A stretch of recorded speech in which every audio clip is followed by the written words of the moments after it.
Welcome to the Fold Mysteries, where we seek to discover everything that lies between the folds of reality.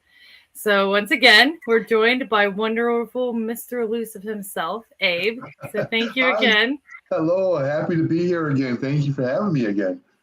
Yeah, you know what? You're always welcome to help me host the show whenever you would like. In fact, I was just talking about maybe trying to get you on as an admin because I would just love to have you on a lot if you're open to it.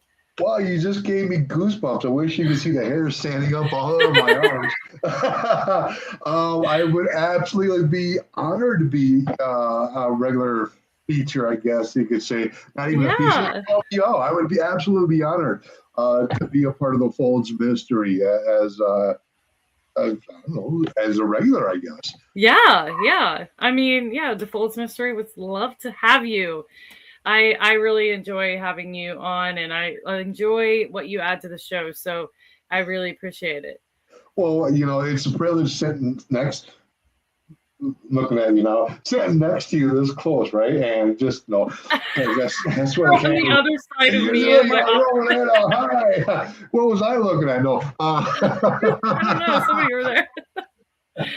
But to be able to have somebody, who's as knowledgeable as you and Yeah. has, a great, is also a field researcher. I mean, you just don't sit back and do a radio show. You actually put boots on the ground. A lot of Yeah. people are not doing that and you can tell when you're listening to different shows too.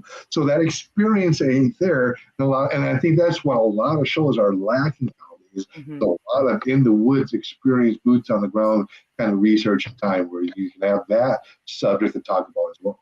So and it's Yeah. nice to have you have that as well.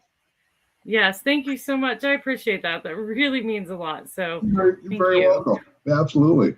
I just want to bring up some real quick news, just so everybody remembers. We are still doing the Irons Bigfoot Conference. New flyer will be coming out soon. We still have this QR code here. Scan the QR code. Grab your tickets while they're still available. There you go. It's opposite. It's mirrored.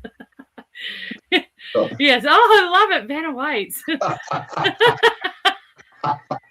It's the manliest looking Vanna White oh I've my ever seen. gosh.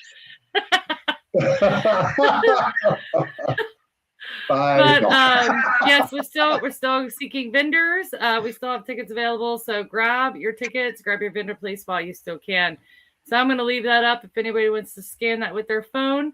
But Abe, you managed to capture just yet another amazing, wonderful guest for tonight. So everyone, welcome Scott Nelson. Thank you so much. Yay! Welcome to the show, Scott. So I'm going to read Thank a little you. bit of your bio. Yes, it's wonderful to have you. Um, so Scott Nelson is one of few two-time graduates of the Defense Language Institute. He served 20 years in the U.S. Navy as a cryptologic technician interpreter, a cryptolinguist in Russian, Spanish, and Persian, during which time he conducted the collection, transcription, and analysis of hundreds of hours of the human voice on tape. After retiring from the Navy, Scott spent 20 years teaching at Wentworth Military College and another 3 years at Missouri Military Academia as chair of the Philosophy and Language Department. Peripheral to his teaching career, in 2008, Scott stumbled upon the Sierra Sounds, which he now calls the Barry Moorhead tapes, in which he recognizes that creatures were speaking a complex human-like language. Please welcome Scott Nelson to the fold. Thank you. That's Thank why I you for had her. having. That's why we loved having you here. I'm glad she did the intro. I remember you having on you on MNBRT radio years ago, and reading all of that. I was just like, yeah, no, she can do it this time. A lot of big words in there, and I get tongue twisted sometimes because my brain works ahead of my mouth. So I'm not going to That's touch my that one. No. We are absolutely thrilled to have you, Scott. I had the pleasure of knowing Scott I think we first met back in 2012. It was at the Oklahoma Sasquatch symposium down in Hanabi, Oklahoma. And that was the very first time I had the privilege of hearing him speak. And holy smokes, he talk about paradigm shift.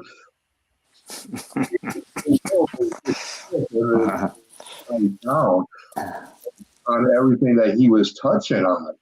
And I think, if it's okay with you, Gwen, just start off with the beginning for your listeners. You bring another whole spectrum of listeners and followers to this. But for those listeners that don't know who Scott is, Scott, prior to this, what was your thoughts on Bigfoot now? I mean, did you even think that Bigfoot is real at all? You mean when I got into it? Well, when before you got into it, what did you think? No. I grew up in the Rocky Mountains, and I'd heard all my life about this, I grew up right next to the largest Indian school west of the Mississippi. So I had a lot of Native American friends, and you would hear this. You would hear stories of the mountain, the wild man of the mountains. And I just always dismissed it as, Indian wild, Yeah. What do you call it? Tales. Yes. Just mythologies. So no, I had no interest, no desire to be interested before I heard what I heard. Right. Amazing. So a little bit about your history in the Navy. Were you trained as a cryptolinguist through the Navy, or was that something you went to school for prior? No, that was all in the Navy. Okay. I mean, I had done a lot of schooling before I'd entered the Navy, but and quite a bit of it in language. I thought I knew Spanish, which I didn't until I got to DLI. Then I realized I didn't know Spanish.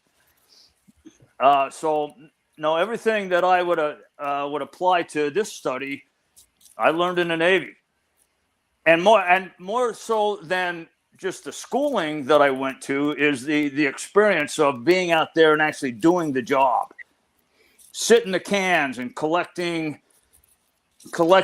voice communications. And then afterwards, going back and transcribing what I have, collecting it on tape, going through the tapes and transcribing everything that I had collected. Right. Now, what transcription means is you're getting it down on paper, all of the stuff that you missed in what we would call the first pass. Because you get it live, you get as much as you can, tape it, and then afterwards, you go back and spend hours and hours updating your log, your transcription log, for all of the stuff that you missed in the first pass. Yeah. Amazing. Yeah, that makes sense. So, how long? I mean, how many hours does something like that? Does it take? How many years? I guess is more accurate to put some kind of training to be trained by the Navy in that specific field. Well, originally I went to Russian language school, which was a full year of intensive study all day long, every day.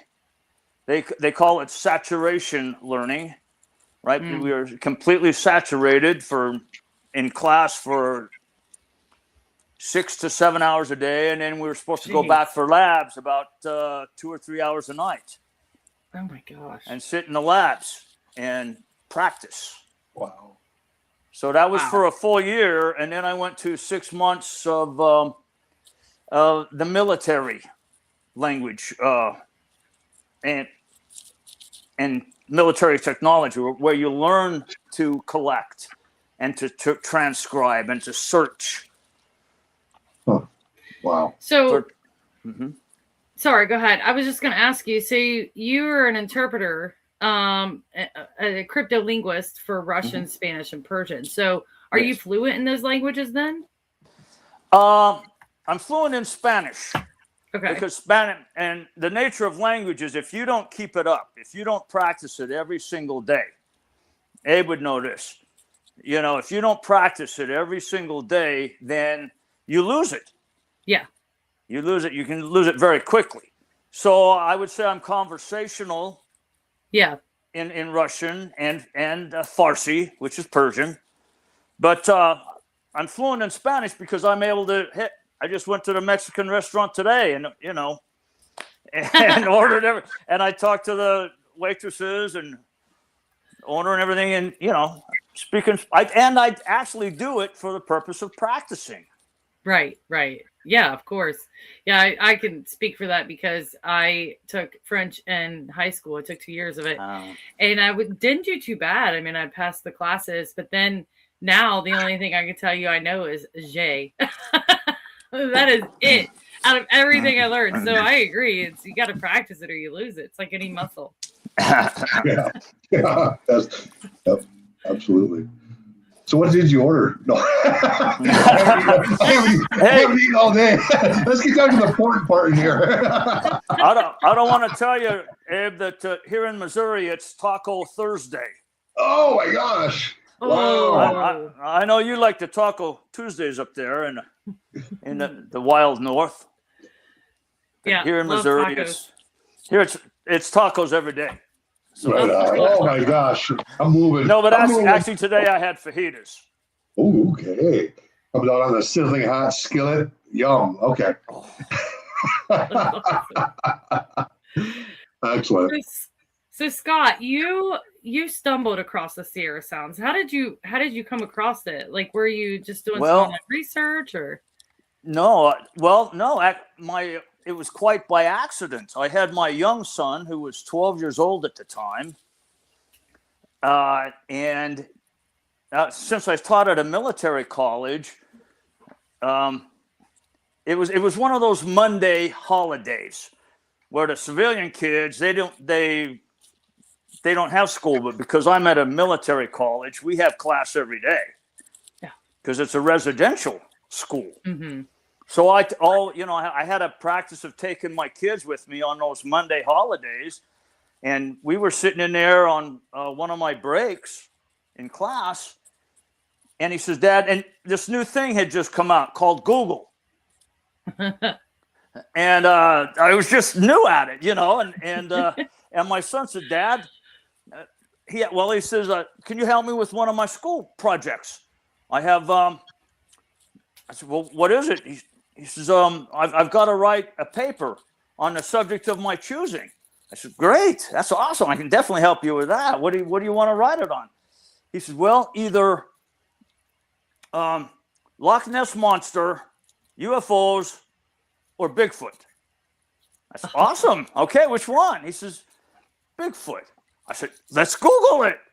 Right? So I literally typed in Bigfoot. Bigfoot. And it brought up, first place it took me to was the BFRO, the Bigfoot Field Researchers Organization. And I said, "Wow, this is awesome." And so we're looking at all of these reports that are happening in Missouri, right around where we live. And he says, "Dad, what do you think Bigfoots sound like?" And I remembered an old B grades movie from the 70s, and I just let out a, well, they sound like this. Whoa, And he said, "Come on, Dad." He said, he was a smart kid, He said, "That's not what Bigfoot sound like. Come on." I said, "Well, let's Google it." So I got on there and I literally typed in Bigfoot's sounds. And it took me right to the same website, BFR website, but to a place to these audio clips, right? And I'm scrolling down these audio clips, and one of them said samurai chatter. And to a linguist, the word chatter implies language. Mm-hmm. Chatter, for a linguist, we're not talking about a squirrel chattering in the trees or something like that. So a linguist, we immediately think language, right? So I clicked on that, and immediately I heard something that really changed my whole life, because I knew immediately that this was not a human, but they were speaking a language. I later found out that nobody up to that point had noticed that this was a language. And one of the reasons was that it was so fast. But anyway, that's how I got into it. That's And interesting. within 3 seconds of listening to that, I came to the 3 conclusions that I still hold fast to. But I told Stephen could tell. I mean, I listened to this clip, and then I went back and said, what the hell? Sorry for my Navy talk. And I goes, he could tell, because I was flabbergasted. So I listened to the clip again. And then again. And Stephen goes, Dad, what are you doing? What's the matter? I said, Stephen, there's language in here. There's language in the sounds. And he said, Dad, I get a little emotional about it. He goes, Dad, no, that sounds like a bunch of monkeys fighting, or coyotes. I said, no. I said, yes, I know, but there's language in here.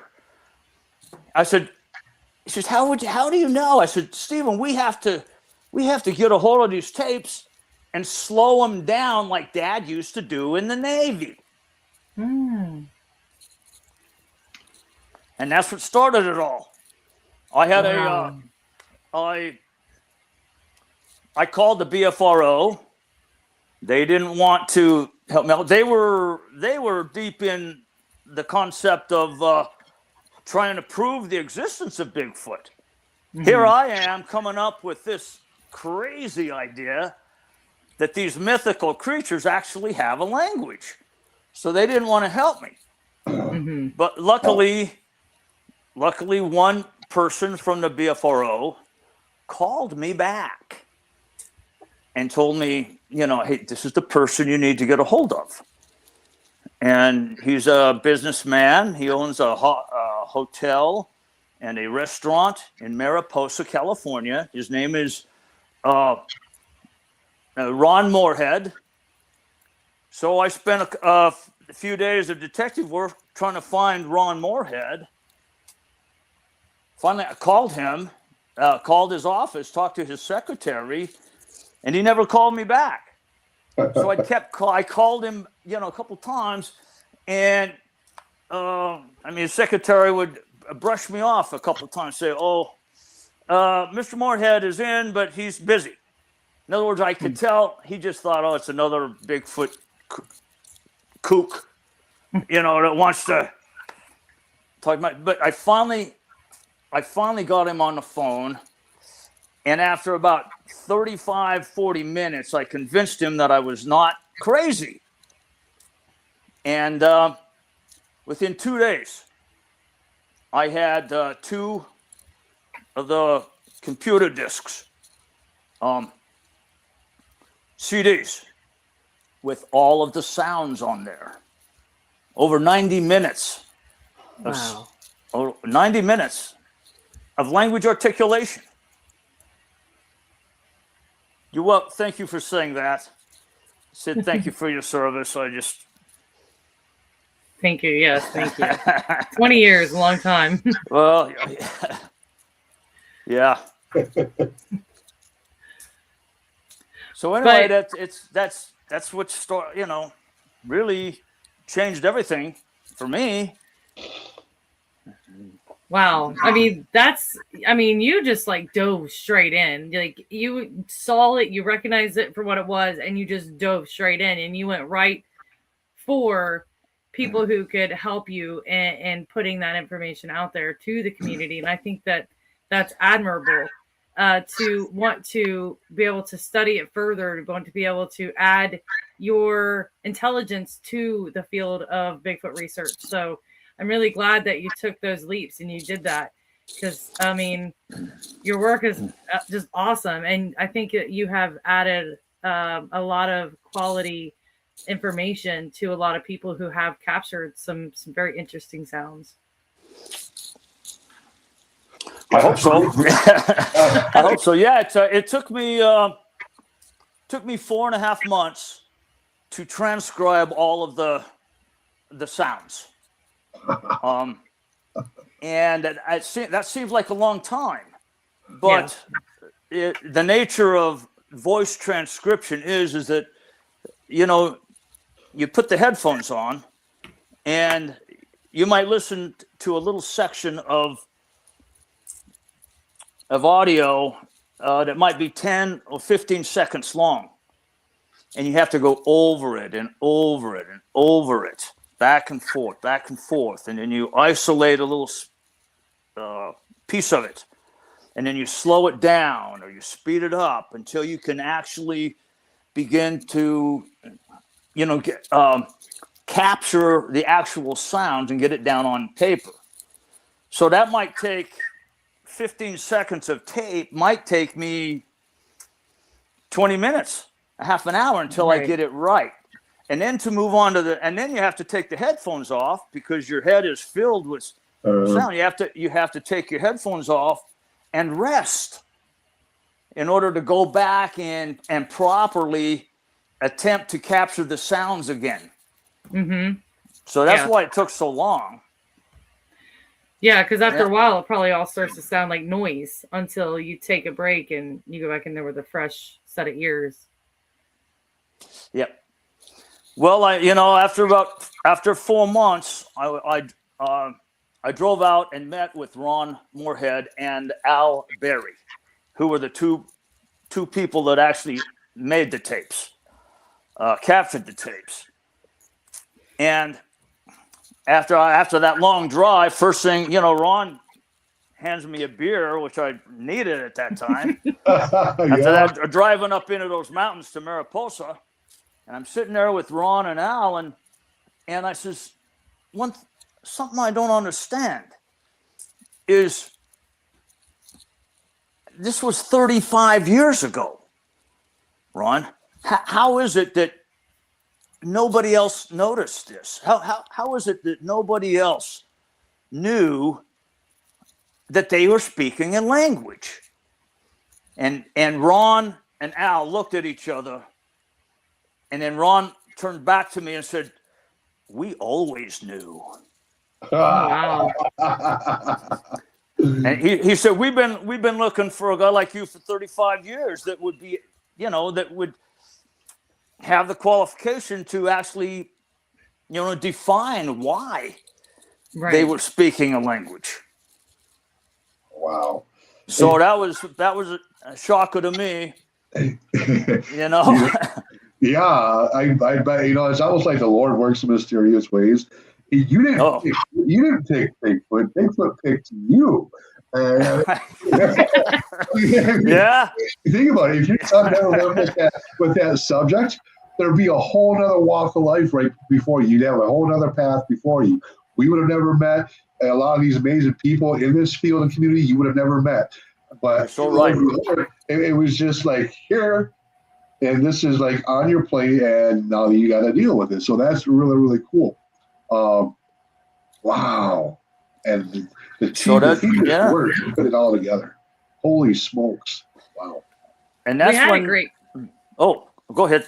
Sorry. Oh, I'm so sorry. I didn't mean to interrupt. I was just going to say we had a really cool question from Pops. Scott, have you ever heard Bigfoot speak in the click language?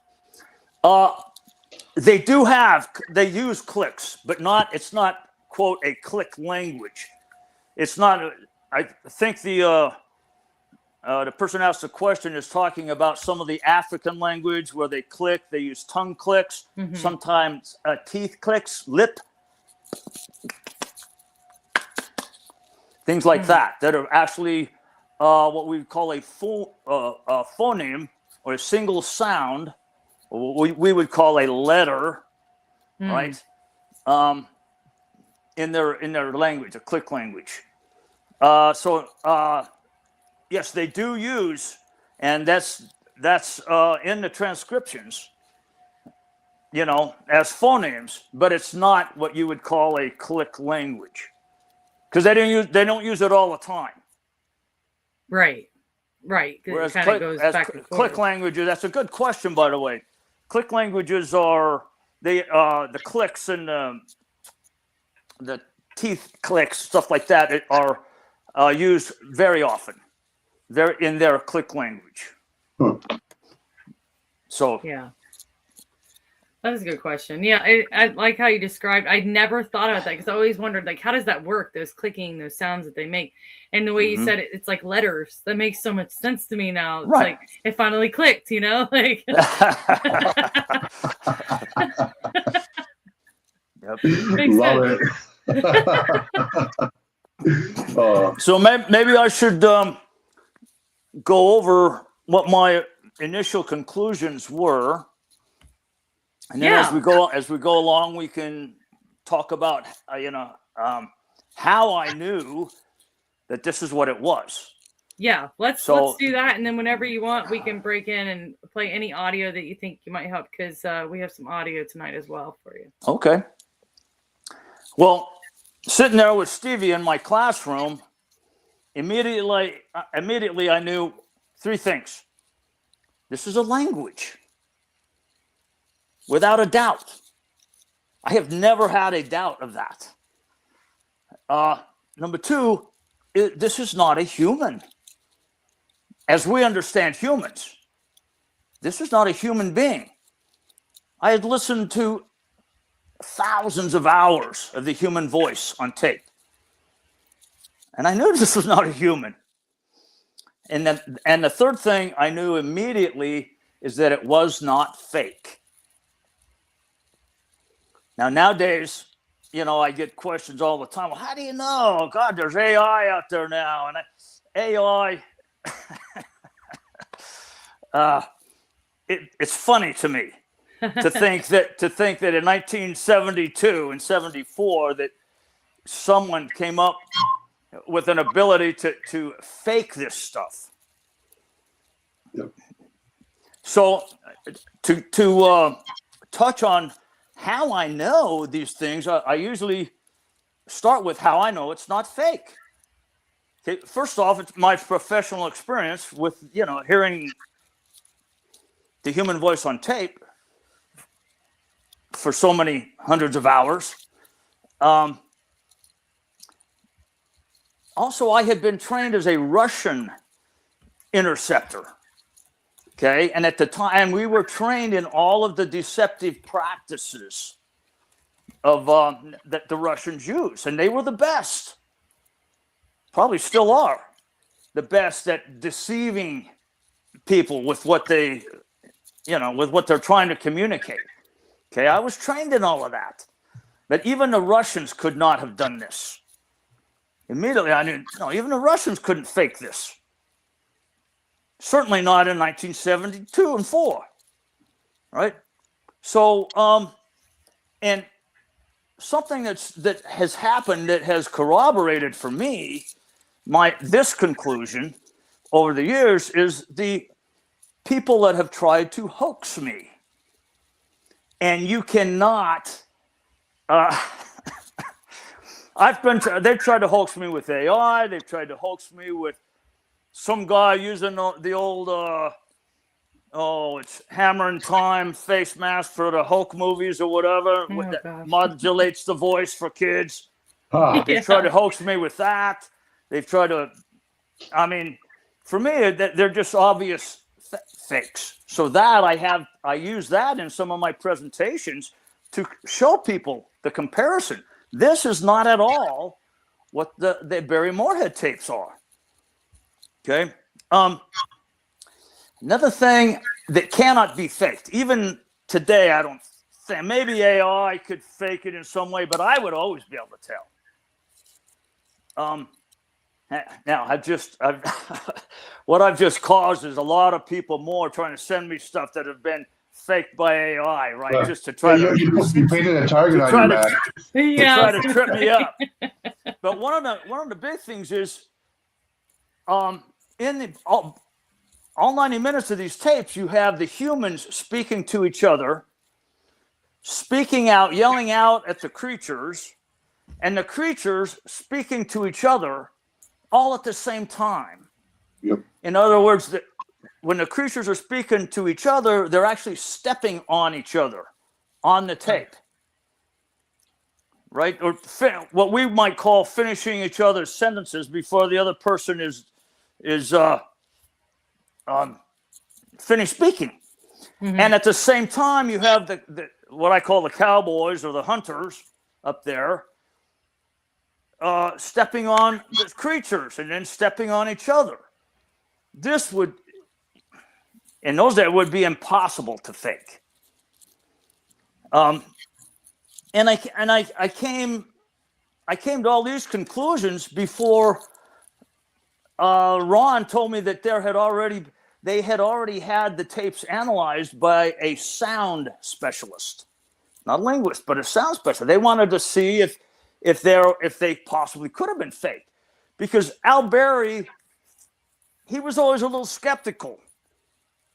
He had some strange ideas as to how these sounds could have been up there. Who could have been up there trying to fake, hoax us or whatever? But, because Al Berry was a trained scientist, even though he was a journalist at the time. So he could never get past his scientific skepticism, right?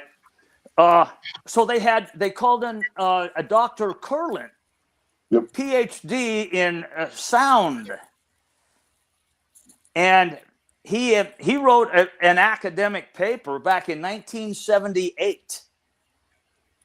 Okay. He was at the University of Wyoming. They found him. And he said, no, that this cannot be, there is no evidence of deception in any way. There's ways that sound specialists can detect when someone is trying to fake a sound or, cut and snip a piece of, a long piece of audio tape or something. He said, no, there's none of that. So I had made my conclusions that it cannot be fake, long before I ever knew that Dr. Curlin ever existed. Oh. Of course, now it's a pretty important piece of our work. Yeah. Because I'm not a sound guy. I'm just a language guy. So that's and there. Okay, that pretty much covers why I knew it was not fake. Okay. Now I can talk to you about how do I know it's not human? Right. I was just going to ask you. How do I know it's that? The second conclusion. How do I know it's not human? Is that first off, the frequencies, some of the frequencies at which they're speaking. And again, I'm not a sound specialist, so I couldn't tell you what frequency they were speaking at. Dr. Curlin documented all of that. Okay, and there's been a lot of guys since then, it's done a lot of good work on the tapes that actually document the spectrum at which the vibration or the frequency at which they're speaking. But the biggest thing for me right away was I could tell that the frequency was, some of their articulations were way too high for a human, and some of them way, way too low. Right? So I knew that immediately, just from experience. And another thing was the resonance. The resonance, and I guess we could explain that as like a prolonged reverb of sound that human voices just don't have the ability to do. So I knew that right away. And then one of the other things was what we would call the prosody, or the speed of delivery, the way in which the speech is delivered and then answered back so quickly. I had to slow it down to almost 50%. Wow. most of the time. In other words, just to capture each individual phoneme, each individual sound. So humans are not. I mean, you might have these superhuman guys that do the auctions. You know, an auctioneer or something like that can speak almost like twice as fast as a human. But this was different. It's very different. Right. And then something that I did not realize until about 6-7 years ago. It took me a long time. It has always troubled me. How were they able to speak so quickly? How did they do it?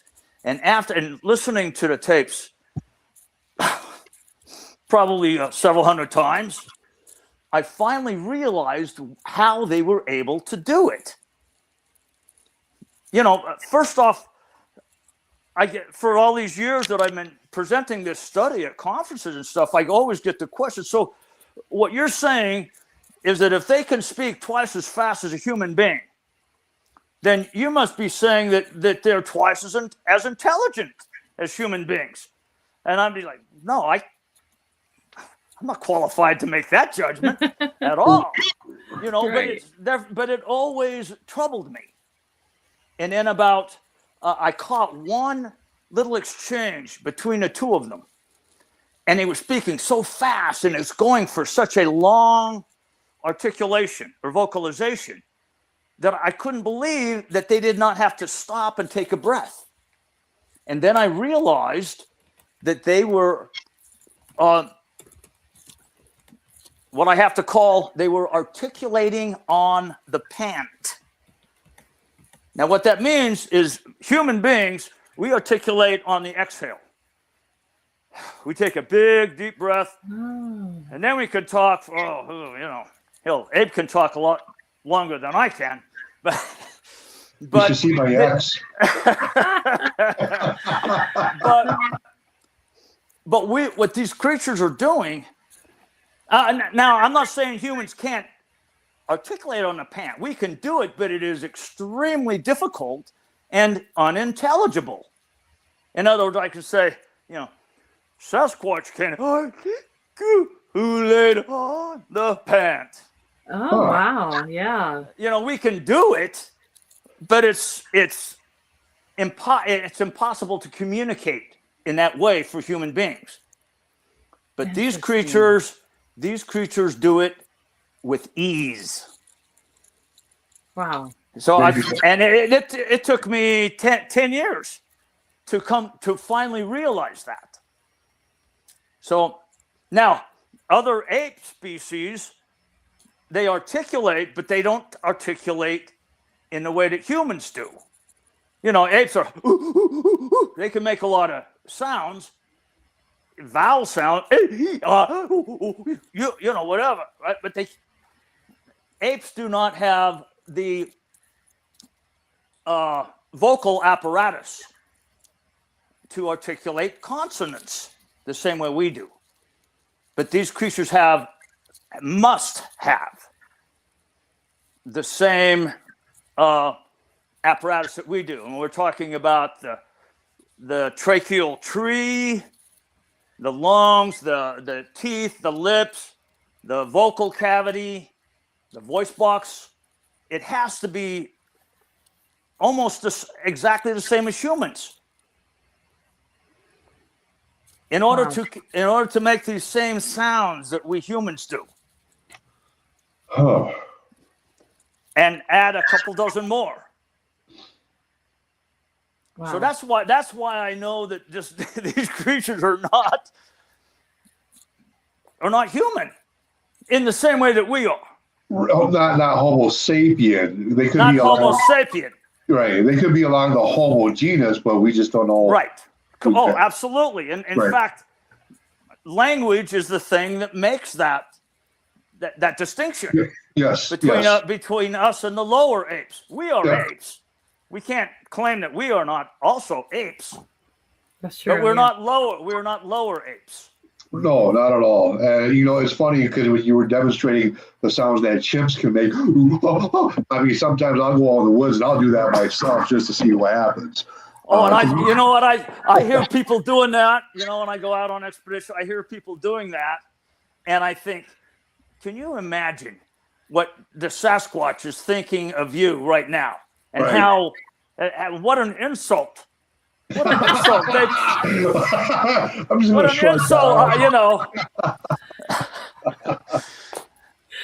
That's funny. It must be. We do have a quick question for you, Scott. Are you getting similar private recordings sent to you that parallel these Sierra sounds? This is from Dan. I have received dozens over the years of people submitting, because when we first started out, me and Ron, we would solicit recordings. If you guys are out in the wood, you catch something like that, it sounds at all like something that a language, or they're trying to talk to you or something like that, please send me the tapes. And I promised everyone, still do, that if you do that and I find that there is some linguistic value to it, I will transcribe it and give you a professional transcription of that audio. Right? But so I mean, that what happened there was I've received dozens and dozens of audios, and they fall into several groups. Okay. Probably about 50-60% of them are just sounds, weird sounds in the forest. Might be a bird, might be some other forest phenomena. It could be anything. Could be a coyote, right? That the person that taped it simply didn't recognize, but I can recognize it as not being the same. Now, could it be some other angel or demon out there in the woods that trying to fool you? Who knows? But it's not the same. It's not a Sierra creature. Yeah. Okay. Then I get some tapes that are obviously, to me, just other humans out in the woods talking to each other, kind of muffled, whatever. And they said, "Yeah, we heard language out there." And then I have to say, "Okay, well, no, that was human beings." And then I get, and then I get hoaxes. Mm-hmm. I get hoaxes, and I have hurt some feelings. Even though they're trying to hoax me, I've hurt some feelings. Said, no, either you're hoaxing me, or someone's hoaxing you. Huh. Right? Yeah. Yeah, right. That's funny. So, and then, but I've received three tapes that very, very quick, very, very short, but very, very clear articulations of language, and it was not human. Little clips of audio that I can say, okay, I can come to those same three conclusions. Yeah. And very, very short though. And others that are just simply not clear. But I've never had anything, like the question asked if anything that parallels. I've never had anything that I could say parallels the clarity and the volume, Right. of the Sierra sounds. When you bring up clarity, is there a certain kind of audio recorder that you would recommend for field researchers to set out? I use a little handheld Zoom. Yeah. I have used it. The little handheld Zoom voice recorder, but mine's like almost 15 years old now since we first went up there to the Sierra camp. You got the Zoom H1. Yeah, so they probably got generations of improvements from the one I have. But weirdly, even though we've heard sounds up there in the Sierra camp, we've heard things out in the woods, and I've got my tape, but weirdly, they don't work. They don't work, especially when you need them to work. Yes, I know especially, well, there's I can tell you why they didn't work is because the batteries drain immediately after you put them in. You put them in. Now it's different. Weirdly, it's different when me and Ron would be up there at the Sierra camp, and when we could be up there and say, Ron, do you feel anything? I mean, how are you feeling? Because there's a way I have discovered, Ron and I both have discovered, that when they are around, you can feel them. You can feel them. You can feel that they are there. Okay, and the reason I know it is because you can also feel when they're not there.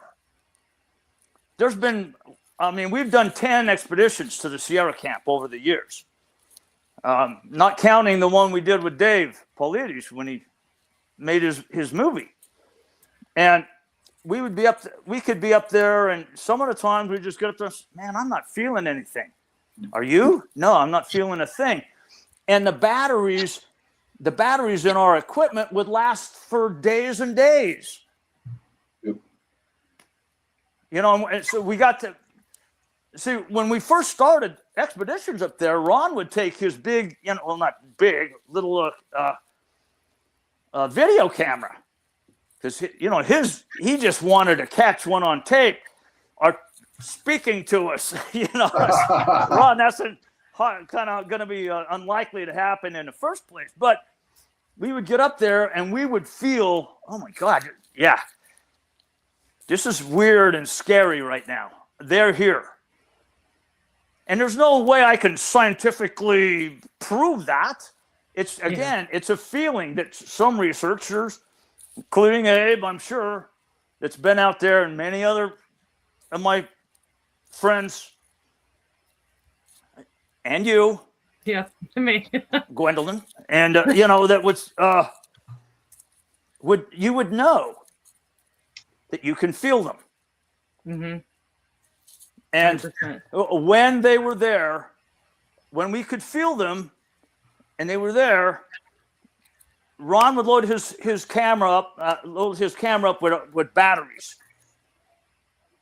and you could watch the little light battery indicator. You could watch go. Ooh. It's like that. Now it might take a couple minutes, but it would go. Ooh. And my little Zoom voice recorder, I'd put in brand new lithium battery, supposed to be the best, and we'd go up there. After the first couple times, we started loading up on batteries. Because by God, we were determined we were going to capture. We weren't going to let them drain our batteries. We were going to be ready. But every time we put a new set of batteries in any of our equipment, you could watch it just tick down. Wow. And when they weren't there, the batteries would last a week. Yeah, I know that firsthand. I've experienced that so many times with the batteries dying, and that feeling, what it feels like when it's just like a presence. You can just feel that there's something just outside your viewpoint, and that's basically what it feels like. It's just like this feeling that there's something there, and you do get like an extra eerie feeling. So I know exactly what you're talking about. That's what happened when I had my big experience. Yeah. Now that's a little. It's different than if you get hit by what they call infrasound. Yeah, infrasound. Because I've been hit by that 2 times. Wow. Never up. I've never up there on the Sierra camp, but I've had it locally, and I've been hit, and it's it's scary. It's a feeling of sudden dread. And the only thing in your mind is, I need to get the hell out of here now. Never having heard a thing, never having seen anything, you just all of a sudden, I mean, it hits you right in the chest. Interesting. And you can't hear a thing, but there's some kind of a frequency or something that they can hit you with. Now, afterwards, I've learned that there are other animals that do this, like elephants and tigers and numerous animals that are able to do that. Normally, it kind of freezes, or stuns the prey. Yeah. But for humans, I think it's like, I need to get the hell out of here. Yeah, and I mean, maybe like because the intention when a tiger does it or an elephant does it is typically to make whatever it is kind of freeze, and kind of like how they have a different language ability and have adapted their language in another way. Maybe their infrasound is adapted in another way to create a different effect. Right. I'm glad you brought that up. That we do know that other animals have language. I mean, chimpanzees bonobos have language, right? And even for humans, half of our communication is through gestures or facial gestures, right? Facial expressions. But we know that whales have language. We know that a lot of marine animals. We know that elephants, insects. Oh, Yeah. absolutely. And they don't. And like bees, for instance, most of their language is dancing, gesturing, and buzzing, and different buzzes, right? But none of the other languages that I've ever encountered or ever heard of can be defined as language by the human definition of it. But this can. Right. This most certainly can. Because they articulate in the exact same way that we do. And beyond. Right, yeah. We did have a question, which is kind of a really cool question. Have you ever had somebody send you audio where they vocalize English words? That is a very good question that I have to touch on at almost all of my presentations, and often I do so because I know before we get to the question and answer period, right? Because I know the question is coming. The answer is yes. Okay, but I have to qualify. There is also humans have the ability to make sense of things that do not make sense. It's called pareidolia, where we are faced often with something that's beyond our experience, beyond anything that makes sense to us, and our natural human tendency is to take whatever nonsense that we are hearing and put it into something, define it as something that is familiar to us. So we have taken we played these tapes for every language group in the world, and probably a dozen different Native American tribes, and every one of them said, "Oh my God, I hear words in there. I hear Cherokee words in there." Okay. Well, I played it. The first person I ever played the tapes for was a colleague, a math teacher, who was from Japan. And the reason it was because it actually did sound like a samurai. It has that diaphragmatic staccato that we remember from the old 70s samurai movies, right? Mhm. What? You know. And That's a great so I impression. goes, oh my God, I wonder if Jerry, his name is Jerry Masuda. I took it right up to him. And I said, Jerry, listen to this. He says, oh my God, man, they're speaking a language. I said, let me slow it down for you. You know. And he says, oh my God. I said, so, can you hear any Japanese words in there? He says, yes, but they're very, very ancient words. I said, well, what are they saying? He says, no. He says, no, it's not like that. He said, no. And I said, do you think it could be pareidolia? He says, yeah. I think we're trying to make sense out of something that does not make sense. Right. So we have to, now we can't, now, what this would be called, when we hear English, for instance, in something, okay, this is linguistically is called a cognate or a cognatic expression, okay, where it's the same word in English as it is in French or Russian or whatever. Computadora, computer, right? There are words that all languages share. Persian, baradar, English, brother, things like this, right? And so we have to, in our analysis, we have to document cognates.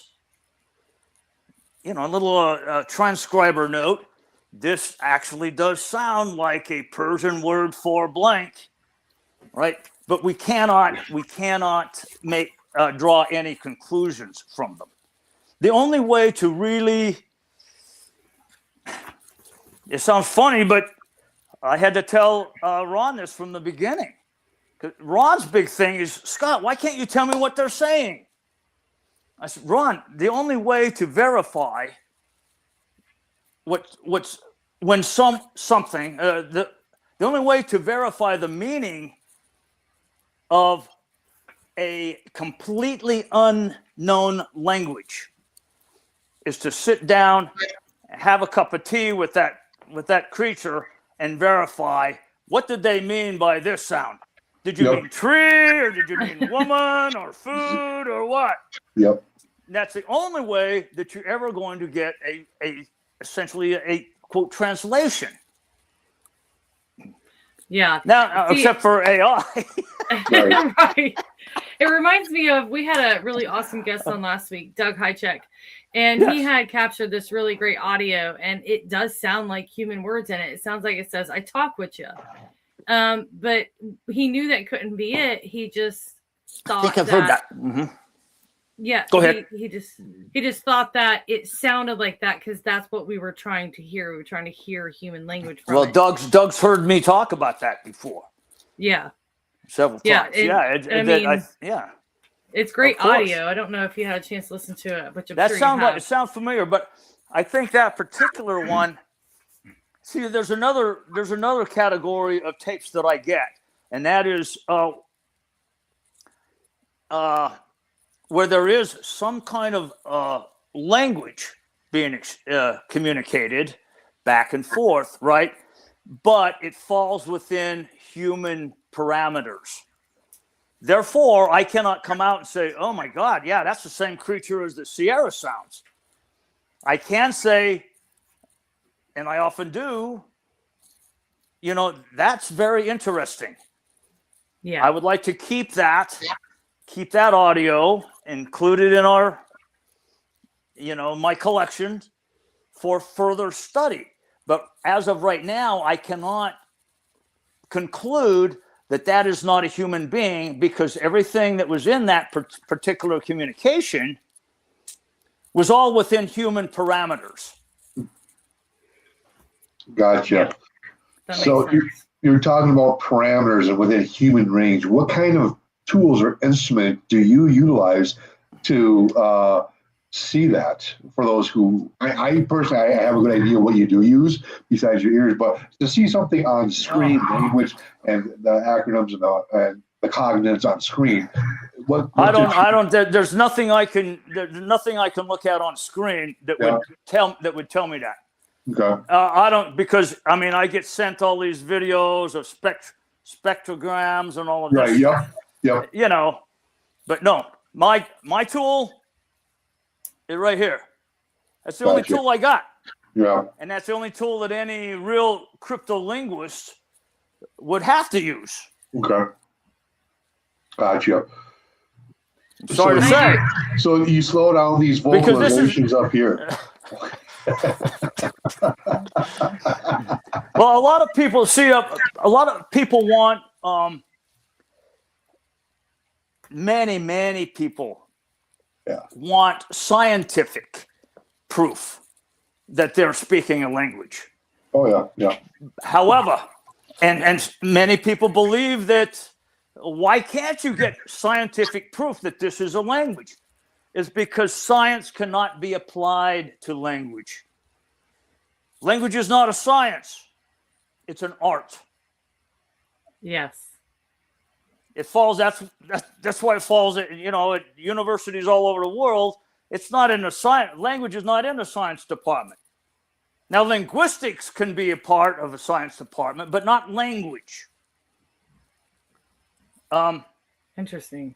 And well, in order for it to be scientific, the evidence has to be concrete. It has to be measurable. It has to be reproducible. And it has to be consistent. Okay? It has to, the type of, the evidence has to be drawn from, I've got all these written down, it has to be drawn from empirical data. Okay? Has to be drawn from facts and observations collected in a controlled environment. Okay. Or at least definable in some way. Language is none of those things. Right. Wow. Language is none of those things. Wow. Right. I could spend an hour telling you what language is, but it's none of those things. Right. That's a mistake that many people make is why don't we submit these sounds to a scientist?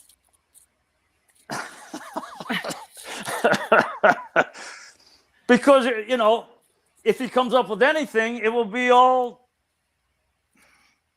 false data. Right. Now, I would love to sit down with, linguistics experts, but they're on they study completely different things. The science of linguistics deals with just how does the human vocal cavity create the sound B as opposed to the sound P? Or what is the difference between an S, as in Sierra, and an F, as in Foxtrot? Okay, then they can study how does the mouth change to make this sound as opposed to this sound. Now that's scientific, okay, but it's not language. Gotcha. Unfortunately, both language experts like myself, language specialists, and linguistics specialists, we are both placed under the category of linguist. Interesting. Yeah, we were talking about. So it's natural for people to assume that we're the same. No, far We're from. not. Right. That's interesting. You had a question, Abe, and then I have a question because you said Oh, something sure. earlier Go that on. I really want to touch on. Ladies first. Go right ahead. Okay. So earlier you said you were putting it out there to try to get some new sounds because, you guys were first starting to kind of put yourselves out there. And we solicited people to send us audio tapes. Yes. From all right. over. Yes. And so you had mentioned that you promised them that you would transcribe this audio to them. So when you say transcribe, what does that entail as far as transcribing Bigfoot audio? Very, very simple. All transcription means is that you are capturing the individual sounds or individual phonemes or morphemes, which we would call a syllable. You're capturing the individual sounds and getting it down on tape. On paper. taking it from the tape and getting it down on paper. That's the simple explanation of what transcription is. Yeah. As opposed to translation. And again, a lot of people misunderstand when I say, "Oh, I transcribed 90 minutes of Bigfoot language," right? They think, "Oh my God, he can translate Bigfoot. He can speak Bigfoot." No, that's two completely different things. Right. I'm glad you clarified that, because when you said transcribe, I was thinking, how would you transcribe a language you didn't know? And if you're just taking the syllables and putting them on paper, that makes more sense. Yeah. Uh-huh. For him to be a translator, he would need to know their language so he could break down what they're saying from their language to our language. That would be a translation, right? And that only works with known languages. Correct. Translation only happens with known languages. Wow. Again, we would have to sit down with a Sasquatch in order to verify what each individual word or morpheme meant. Or even, in order to translate. What does this mean in your language? They would tell you this. Yeah, exactly. Cool. Great. I am curious. So we're able to transcribe ancient languages based on series of repeated information. Are we able to do that with some of these sounds based on your transcriptions? Repeated sounds and syllables? That's part of absolutely. Well,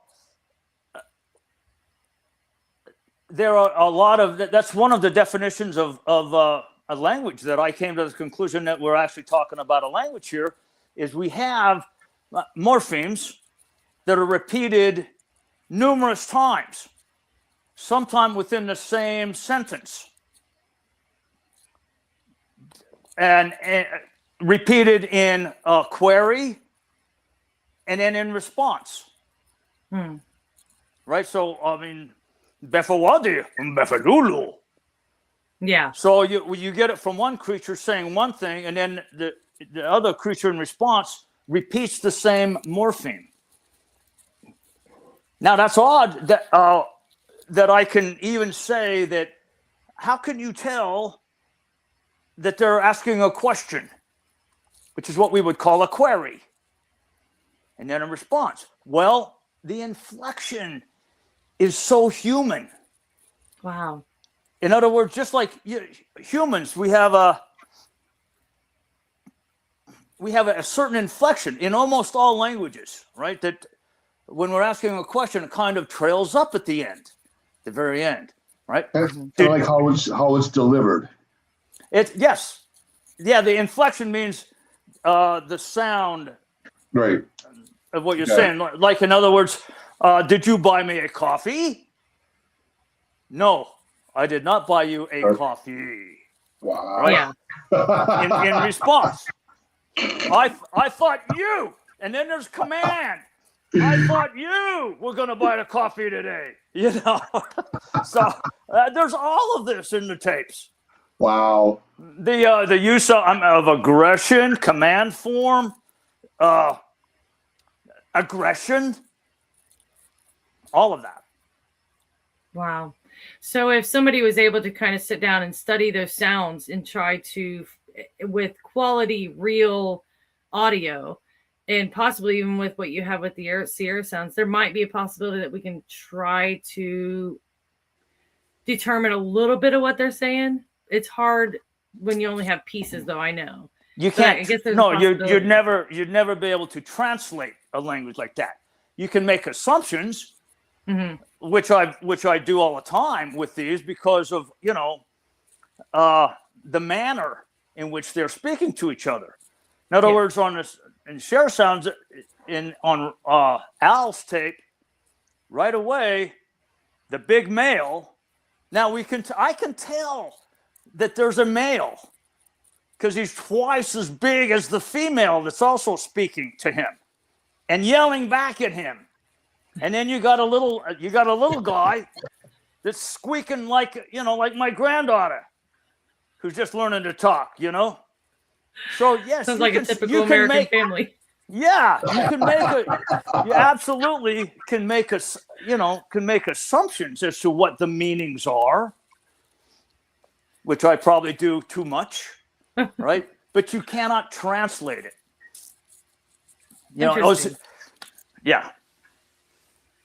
Wow. Yeah, I was just curious about that because I know that we do it, with ancient languages, and I was just wondering, Absolutely. as far as like written ancient languages, I was just wondering if there was a possibility if we could do it in auditory languages. You would have to have some other third factor in order to actually determine the meaning of any particular sound.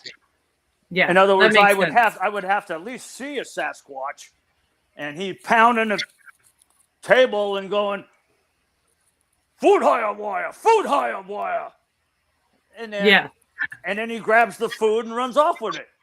I mean, yeah. That then I could say, but you have to have that third factor. Otherwise, I cannot, as a linguist, come out and say, "Oh yeah, this is what this means." Right. That makes 100% sense. Yeah. So, all by the way, all to the consternation of Ron, because Ron, when I first got there, went to see them, right? I mean, once we decided, they're speaking the language, Ron, from the very first moment, he's telling me, "So, Scott, what are they saying?" And I said, "Ron," and he's still, that's really still Ron's holy grail. If we could only find out what they were trying to say to us so long ago. Yeah. I think I finally got through to him that that's impossible. to really know, to write it down and say this is a translation of the Sierra tapes. Man, would be cool though. That'd be very cool. So I'm wondering, we've been talking about all these Sierra sounds all this time, and I'm wondering if there's any audio maybe that you would like to play so that everybody kind of, I'm sure most are familiar with the Sierra sounds, but please do. Yeah, go ahead and play some if you got them handy, and just so that people can that are unfamiliar with them might hear them for the first time. Right, exactly. Yeah, so I'm going to play the first one that was sent here.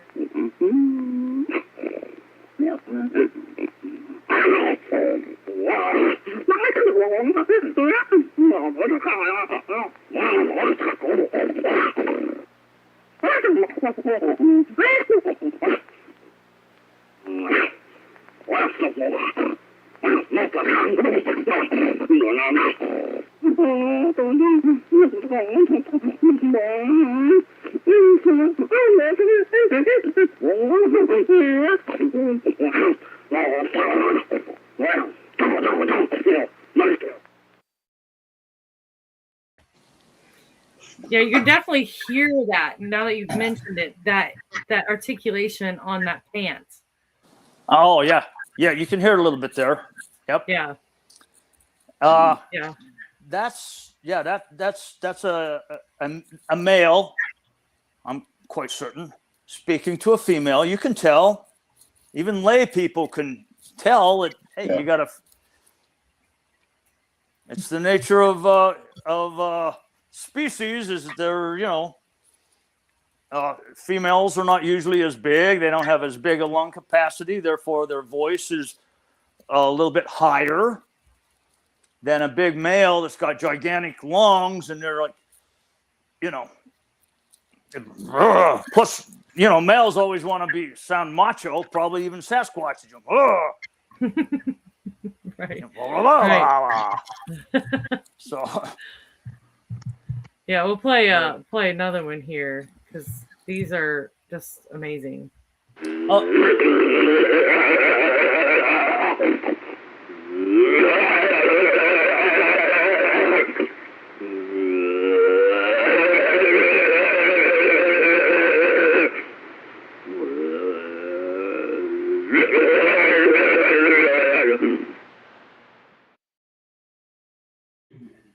Yep. That was from the berry tape. That's when the male is getting aggressive, very aggressive.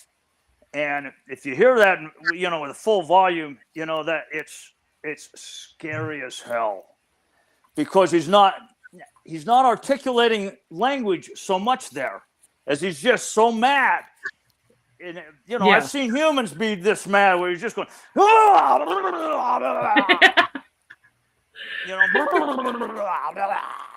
It reminds me of the Axeman off of Hoodwinked. Makes So yeah, that particular one is not necessarily language articulation, but it's definitely demonstrating aggression.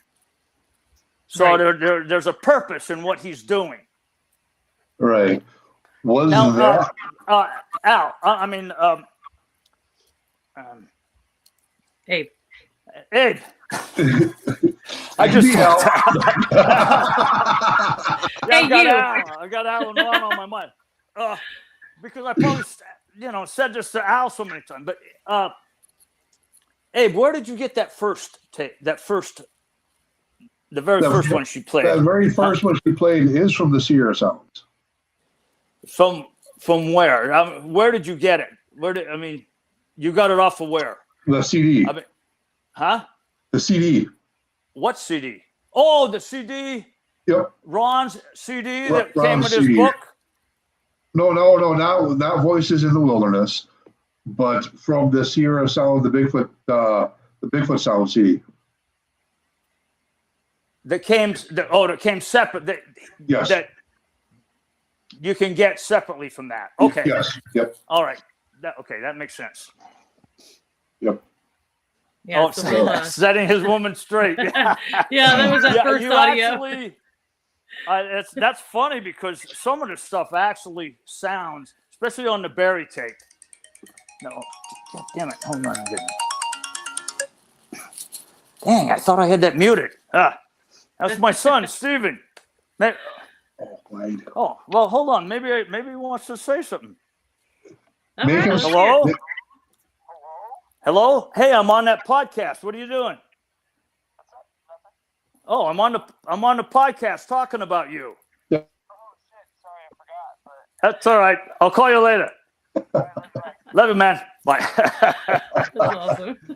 I wanted to answer it because I thought maybe he was watching the podcast. He said he forgot about it and heard me talking about him, and he wanted to clarify something for me. He does that. Yeah, you know how kids do. Yeah. They want to make sure that mom and dad's getting it straight. Right. In this case, yeah, because they know better always. So that first sound that she played is called Attention Display Only. Mm-hmm. Is that okay? Does that ring a bell? And then the other one. Yeah. Okay. And then the aggressive display only. Yeah, it's been a while since I've studied that. Gotcha. That CD. So I think the fourth one, or March number 4, is the male and female Bigfoot interaction. Oh yeah, yes, yeah. So I have 2, 3, and 5, 6, 7, 8, 9. Okay, she just played 3, and then 5. That might be the 5. May be the whistling sequence. It says rapid fire sequence. The whistle is number 7. You want me to play that one? Okay, so we're on the other disc then for 6 or 5. But play whatever number you'd like. Okay, definitely want to hear this vocal interaction. I know it's on the longer side. It's 4 minutes. We don't have to play the whole thing, but I'll go ahead and start that one because it's pretty cool. We're in for night view.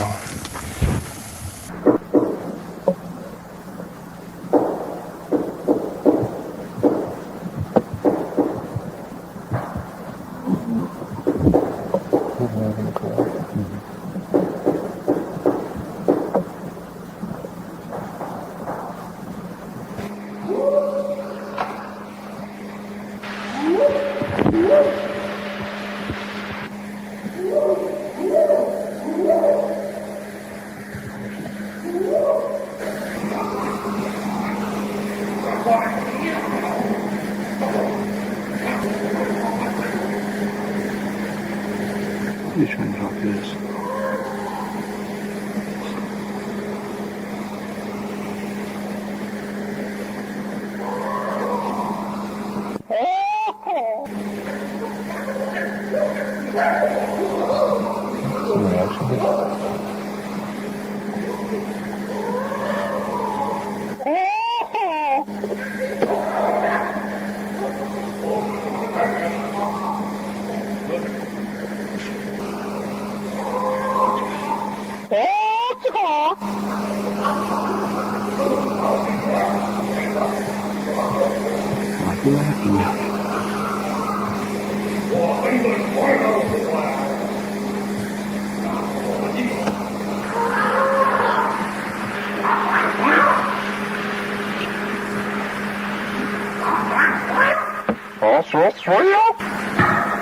That's our job. Now we know where we went for tracks and life for sure.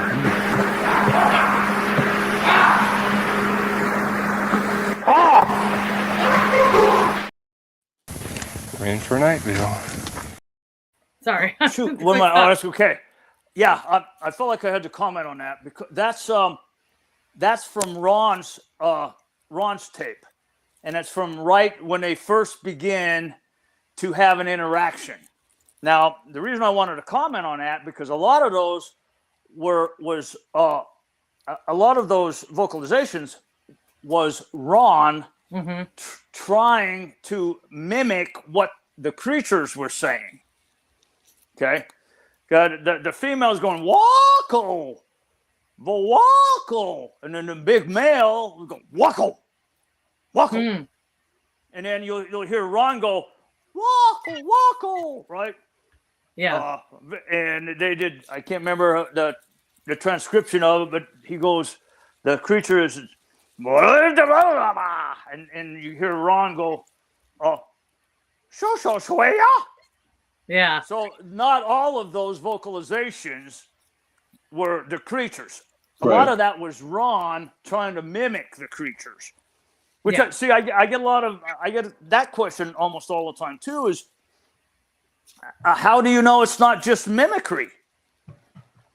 Right? And I said, well, because there's no mimicry. You don't hear the creatures trying to mimic the vocalizations of the humans. You get the opposite. You get the humans trying to quite feebly mimic what the creatures are saying. Right. Right? And so that, there's no mimicry on any of these tapes. Right.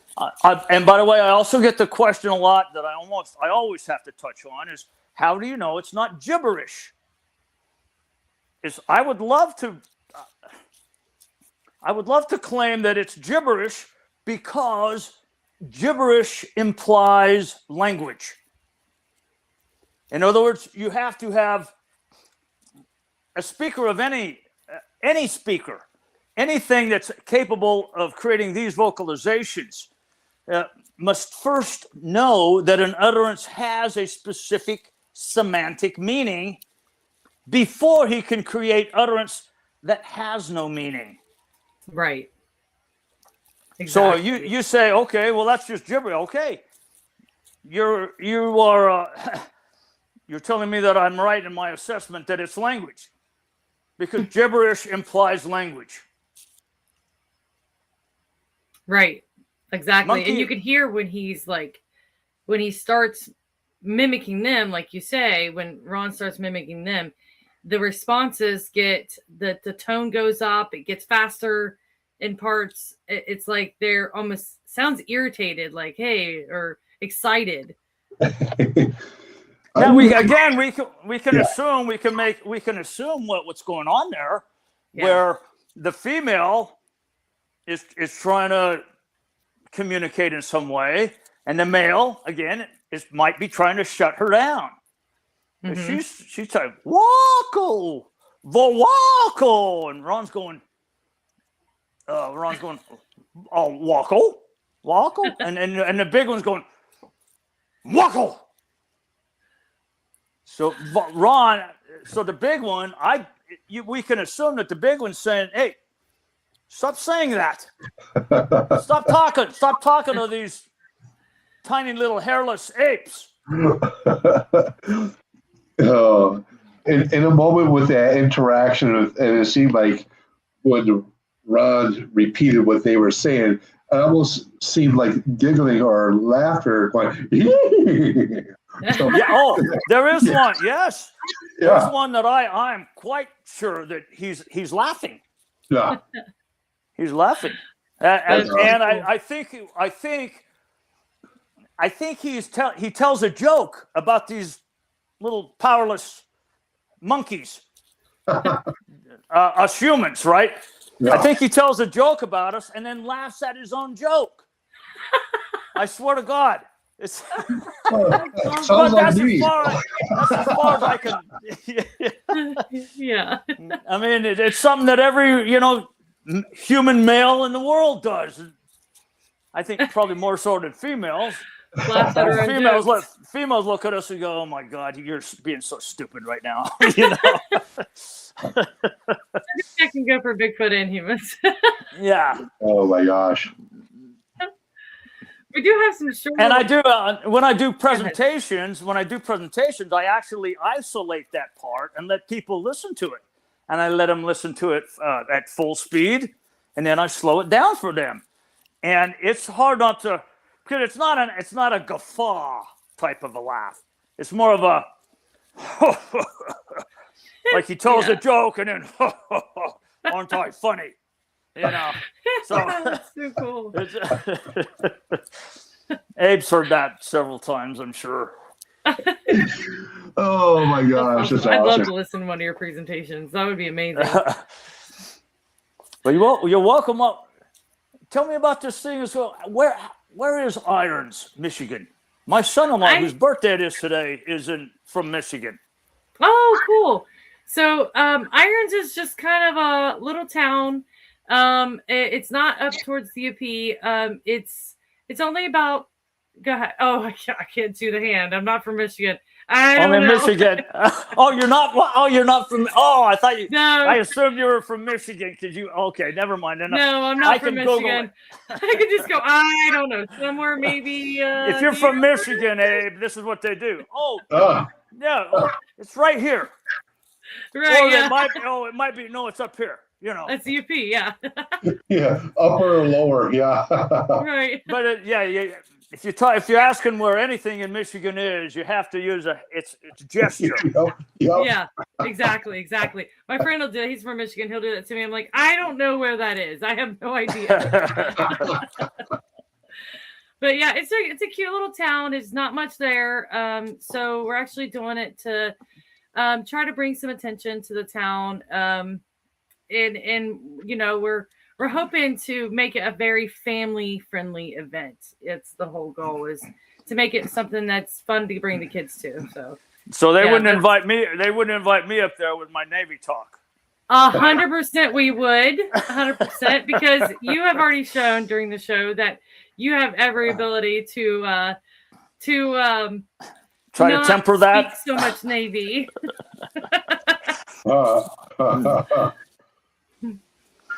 I try, especially in the presence of ladies. I really try hard. Guys, I don't care about. Most guys, I don't care about. I'm kind of the new age woman where I'm almost just as bad as some of the guys, so I have to use my own filter there. But there's one more at least I wanted to listen to. It is the English sequence. And the reason I wanted to listen to it is because I wanted to hear the audio from some. I mean, obviously, it sounds like something's going to be in English, so I want to hear it for sure. And English? Did you say English? English. Oh, English. Yeah. Okay. English. So I'll play it now. Yeah, if it'll play. There we go.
Interesting. Okay, that is the beginning part of the other one that you played, where he was just going. Okay. This is where he's beginning to, and there's very little actual language in that little clip. And I would not characterize it as anguish. I wonder who characterized it as anguish. Was it named that on the tape or something? Yeah, it said anguish. To me, it sounded like it was like the buildup of anger almost. Uh-huh. You know what? I just saw that my laptop is getting ready to die. I had it fully charged. So I have to grab my other earphones, if I may. Yep, absolutely. Can I do it? You want to take a break quick, or it won't take me long? Sure, we can talk. We'll pull you off screen here. Yeah. So holy smokes, that clip that you just played, you can hear the airplane coming. I mean, I've listened to these CDs for many, many years, but you could actually hear like an airplane approaching, and it almost sounds like and he's saying, "You're not welcome." Did you pick up that? Yeah. Right? And so, I mean, is he speaking English, or what is? I mean, is he mimicking something, or what does that sound? What sounds like to us? Him saying, "You're not welcome." Actually, good. Lovely. Good. I love it. Okay. So I was just saying it sounds like something saying like you're not welcome. It does sound like something very frustrated, aggravated, angry to me. Like you were talking about the inflection. Yes. I have had people say on that particular part, no, I can tell what they're saying. He's saying, "You're not welcome." There's another part where a guy tells me, on that same tape, he said, what he's saying is, "Now go home." But we can't come out and say that that's what they're saying. Right. Yeah, like you said, the auditory pareidolia. Exactly. Right. But the rest of that, besides the language part, there, or the one that you were playing when I lost the power, same one. Yeah. Is the buildup. So I would not call that anguish. He's working himself in. Okay. Here I am, a Sasquatch psychologist, right? He's working himself up into a crescendo of anger. So I would say maybe he's expressing frustration or something, and he's building himself up into an anger, just like we humans do. And finally, at the end of that, that's when he goes off on that. Repeated blah, blah, blah, blah, that finally ends when she starts screaming at him. She starts screaming at him on the original tapes, which I'm able to play again on, when I'm at a conference.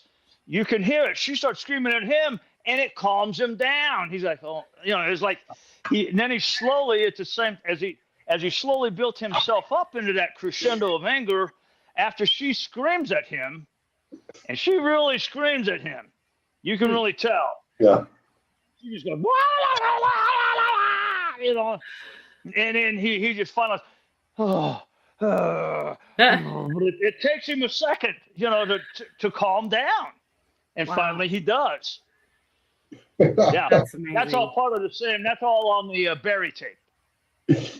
That's great. That's great. Yeah, it's like you were saying. It's very human-like. Their emotions, their inflections, their ability to enunciate and consonants. Like you were saying. So, I like David Hychek. I'm going to refer back to him from last week.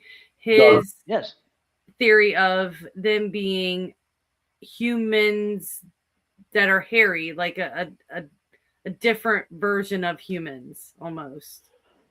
Well, I agree with Doug. Yeah, absolutely. And in fact, I'm sure Doug's heard me say this many times.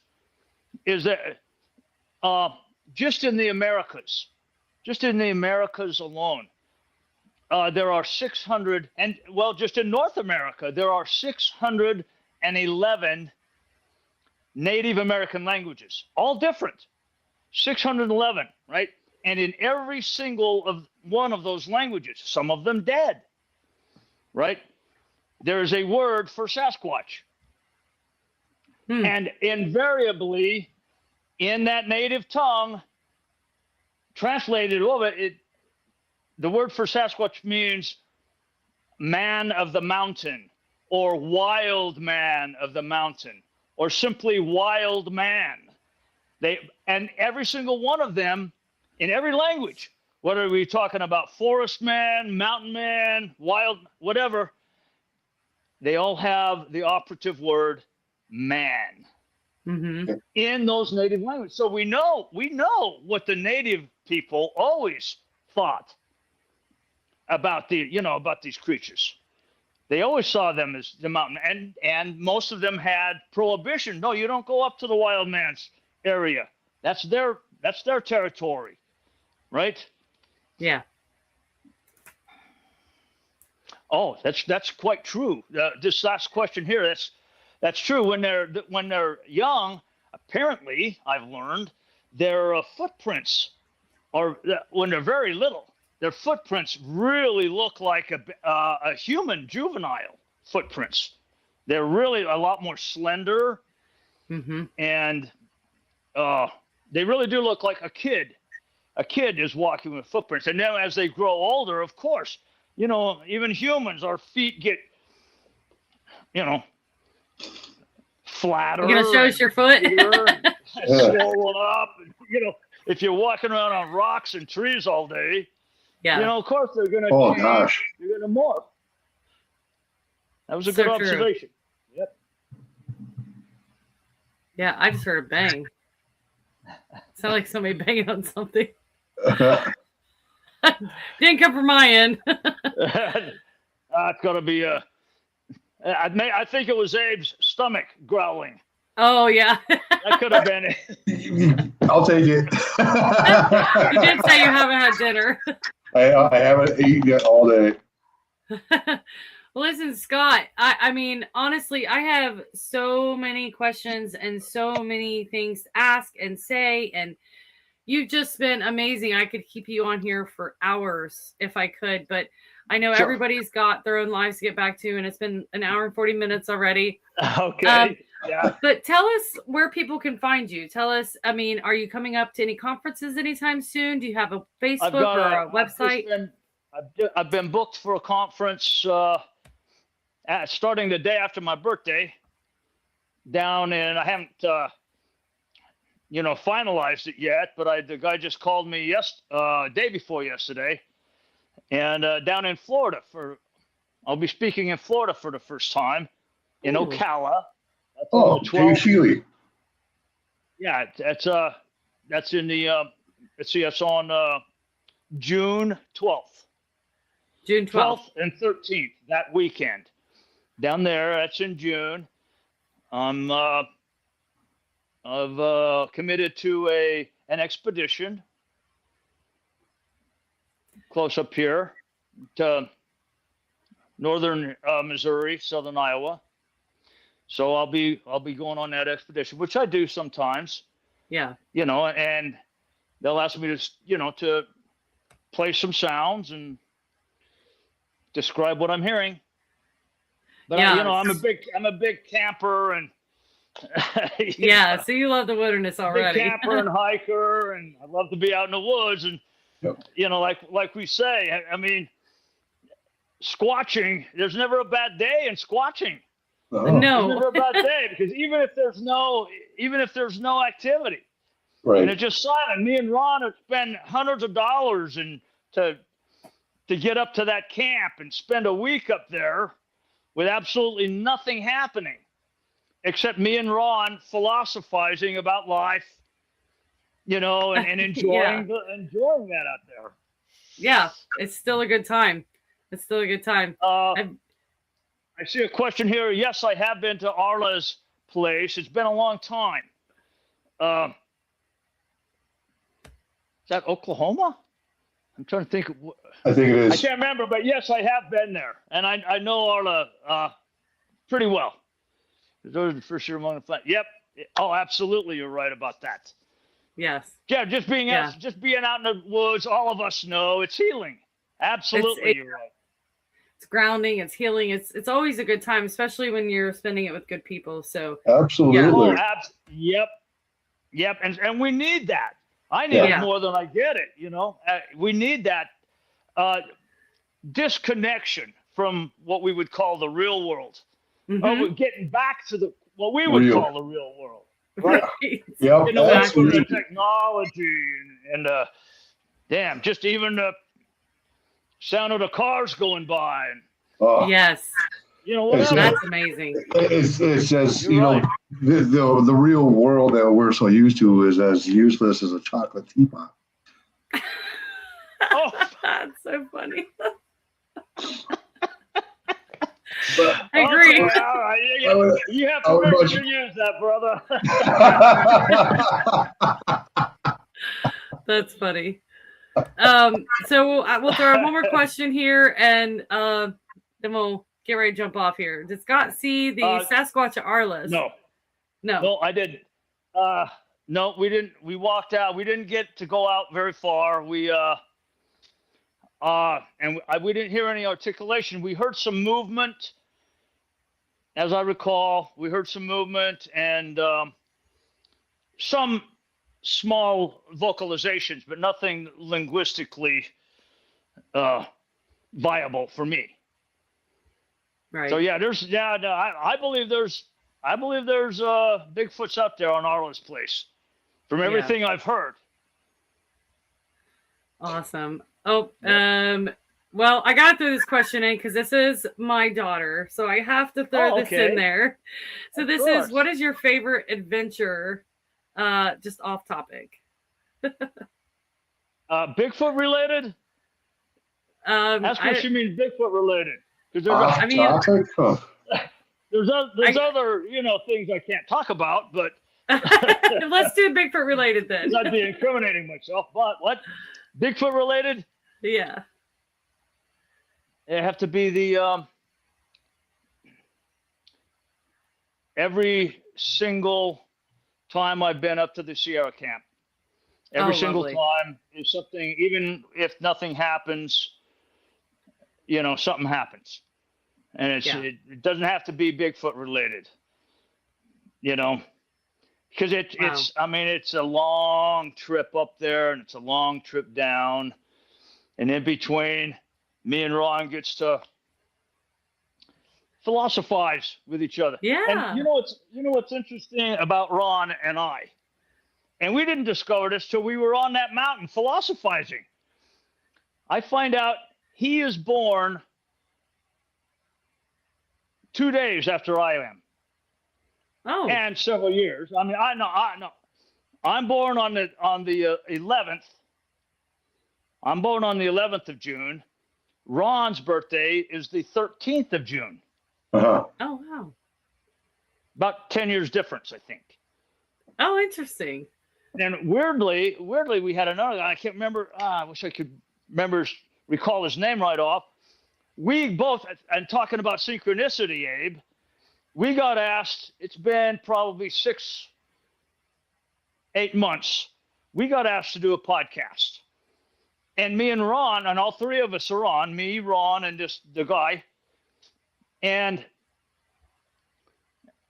me and Ron started talking about the synchronicity that he and I are born almost on the same day. Huh. And the guy says, what days? I said, I'm the 11th and Ron is the 13th. And this guy says, you got to be kidding me. Mine is the 12th. So the three of us on there, talk about synchronicity, was the 11th, 12th, and 13th of June. Wow. That's wild. That's not coincidence. That's synchronicity. Yes, Right. 100%. Absolutely. That's cool. Scott. So how are you? Go ahead. Go ahead. I was just going to say, before we do hop off, I hope you would throw out how somebody could send you possible language audio clips and stuff like that. Because I mean, you're so fascinating, you're brilliant. You're the only one in this field. So I mean, I know there's a lot of people that are sitting on audio that are just sitting on audio, and it needs to be listened to. So are you still taking an audio? Are you willing to? Of course. And if so, Now, somebody send you something like that. I don't have a website, but Ron does. And we ask that Ron knows that, and he'll usually listen to something because he knows what a morpheme stream is. It's something that we would call a sentence, right? An utterance full of morphemes, which are syllables. We can't call them words, nor can we call them sentences because we don't know. We don't know their grammar or, anything like that. So we ask that something actually have a listenable morpheme stream. Otherwise, it won't be any good to us anyway, right? But you can send it to Ron's website, which, and offhand, I can't remember what it is. I think it's BigfootSounds.com, is it? BigfootSounds.com. Yes, something like yes. Or you can just Google Ron Moorhead and you'll find him, right? You can send us sounds to him or get in touch with him and he will give you my information. Perfect. All right. And do you post when you're going to be out doing things on your Facebook or anything? And are you open to people following you on Facebook? I have two. Yes. I have two Facebooks. I don't have like a following or anything, but I have my original Facebook that my students and Ron and everybody told me I had to do it, right away. It's the most important thing you can do. So I did. I got on Facebook right away, and then suddenly I had 3,000 people that wanted to be my friends, right? And I got to where I'm going. How do I know if I want to be friends with this guy? Yeah.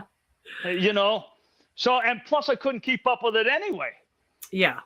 I had a real job and stuff like that. And so I eventually I have another Facebook for my personal and for researchers that I've really actually met and talked to and might live locally, that otherwise the other one is just simply Scott Nelson.